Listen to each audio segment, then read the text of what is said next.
Assalamualaikum warahmatullahi wabarakatuh. Shalom, Om Swastiastu, Namo Buddhaya, salam kebajikan, salam sejahtera. Pada kesempatan kali ini, kami akan membahas topik mengenai country risk, serta contoh dari metode penilaian country risk. Sebelum memasuki topik pembahasan, kami akan memperkenalkan diri terlebih dahulu. Saya, Muhammad Alfitra, dan teman-teman saya Syarifah Najwa Kamal. Saya Jessica Lasmi. Saya Elsa Anggina Berkembaran. Saya Putri Vanita Tamba. Berikut ini adalah topik pembahasan kami. Selamat menyaksikan. Apa sih country risk itu? Country risk adalah risiko yang dihadapi oleh investor atau perusahaan ketika berinvestasi atau menjalankan bisnis di suatu negara yang disebabkan oleh faktor politik, ekonomi, sosial, atau finansial di negara tersebut.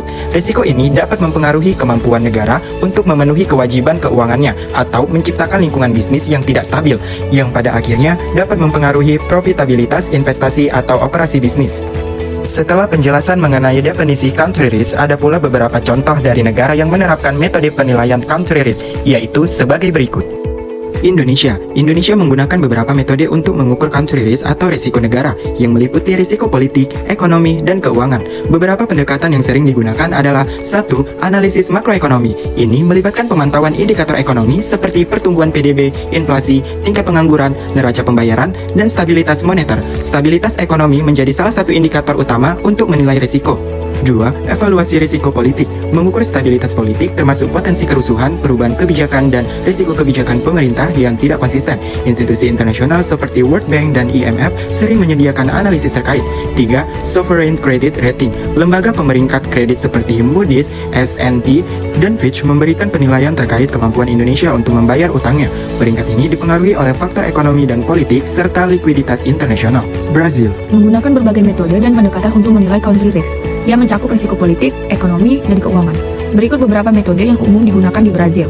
Yang pertama ada Sovereign Credit Rating. Brazil menggunakan penilaian kredit yang diberikan oleh lembaga pemeringkat internasional seperti Moody's, Standard & Poor's atau S&P, dan Fitch Ratings. Peringkat ini mengukur kemampuan dan keinginan negara untuk memenuhi kewajiban hutang internasionalnya dan dipengaruhi oleh kondisi politik, ekonomi, serta faktor fiskal dan moneter. Yang kedua, Country Risk Premium atau CRP. Seperti banyak negara, Brazil menghitung premi risiko negara untuk memperhitungkan risiko tambahan yang terkait dengan investasi di negara tersebut. Country Risk Premium di Brazil biasanya diukur melalui selisih antara imbal hasil obligasi pemerintahan Brazil dan obligasi Amerika Serikat atau negara maju lainnya, yang disebut juga dengan Emerging Markets Bond Index. Yang ketiga, indikator makroekonomi. Brazil memantau indikator seperti pertumbuhan PDB, inflasi, tingkat pengangguran, cadangan devisa, utang publik, dan keseimbangan neraca pembayaran. Stabilitas ekonomi menjadi salah satu penentu utama dalam menilai risiko negara. Venezuela menghadapi risiko negara atau country risk yang tinggi karena situasi politik, ekonomi, dan sosial yang kompleks. Beberapa metode yang digunakan Venezuela untuk menilai country risk baik oleh pemerintah maupun pihak eksternal meliputi 1. Sovereign Credit Rating. Lembaga pemberi kredit seperti Moody's, Fitch Ratings, and Standard & Poor's menilai kemampuan Venezuela untuk membayar utangnya. Peringkat Venezuela biasanya sangat rendah atau bahkan berada pada tingkat gagal bayar atau default karena krisis ekonomi dan politik berkepanjangan serta inflasi yang ekstrim. 2. Country Risk Premium atau CRP. Investor menghitung premi risiko negara Venezuela berdasarkan Credit Default Swap atau CDF rates dan selisih imbal hasil obligasi pemerintah Venezuela dibandingkan dengan obligasi negara-negara maju seperti Australia. CDS rate Venezuela cenderung sangat tinggi, mencerminkan persepsi risiko yang signifikan terhadap default. 3. Indikator makroekonomi. Pemerintah Venezuela dan lembaga internasional memantau indikator seperti hiperinflasi, pertumbuhan PDB negatif, pengangguran tinggi, dan defisit fiskal yang besar. Indikator ini membantu menilai risiko ekonomi dan stabilitas jangka panjang. Amerika Serikat menggunakan berbagai metode untuk menilai country risk atau risiko negara. Meskipun sebagai negara dengan ekonomi terbesar di dunia, risiko negara Amerika Serikat relatif rendah dibandingkan dengan negara berkembang. Namun, metode evaluasi yang digunakan untuk menilai country risk Amerika Serikat mencakup aspek politik, ekonomi, dan keuangan, serta risiko eksternal. Berikut adalah metode utama yang digunakan. Yang pertama yaitu Sovereign Credit Rating. Lembaga pemeringkat kredit internasional seperti Moody's, Standard & Poor's, dan Fitch Rating memberikan peringkat terhadap utang pemerintah Amerika Serikat. Peringkat ini mempertimbangkan kemampuan Amerika Serikat untuk membayar kembali utang dan stabilitas ekonominya. Amerika Serikat secara historis memiliki peringkat kredit yang sangat tinggi, yaitu AAA atau American Accounting Association. Meskipun beberapa kali telah menghadapi penurunan peringkat akibat masalah politik seperti perselisihan tentang batas hutang atau debt ceiling. Yang kedua yaitu Country Risk Premium atau CRP.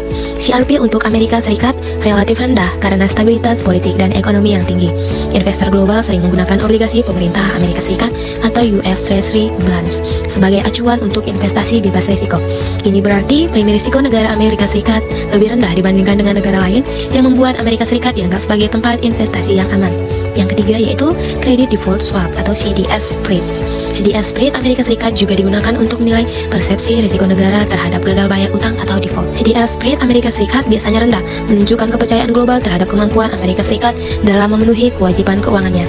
Ketika spread CDS meningkat, ini bisa menjadi indikator meningkatnya kekhawatiran investor terhadap stabilitas ekonomi atau politik di Amerika Serikat. Yang keempat, analisis makroekonomi. Amerika Serikat memantau berbagai indikator ekonomi utama seperti pertumbuhan PDB, inflasi, tingkat pengangguran, suku bunga, serta neraca pembayaran.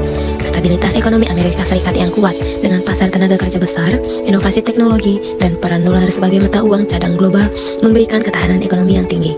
Ukraina. Ukraina menghadapi country risk yang signifikan terutama setelah invasi Rusia pada 2022 yang memperburuk risiko politik, ekonomi, dan sosial. Berikut adalah beberapa metode yang digunakan untuk menilai country risk Ukraina selama periode tersebut. 1. Sovereign Credit Rating.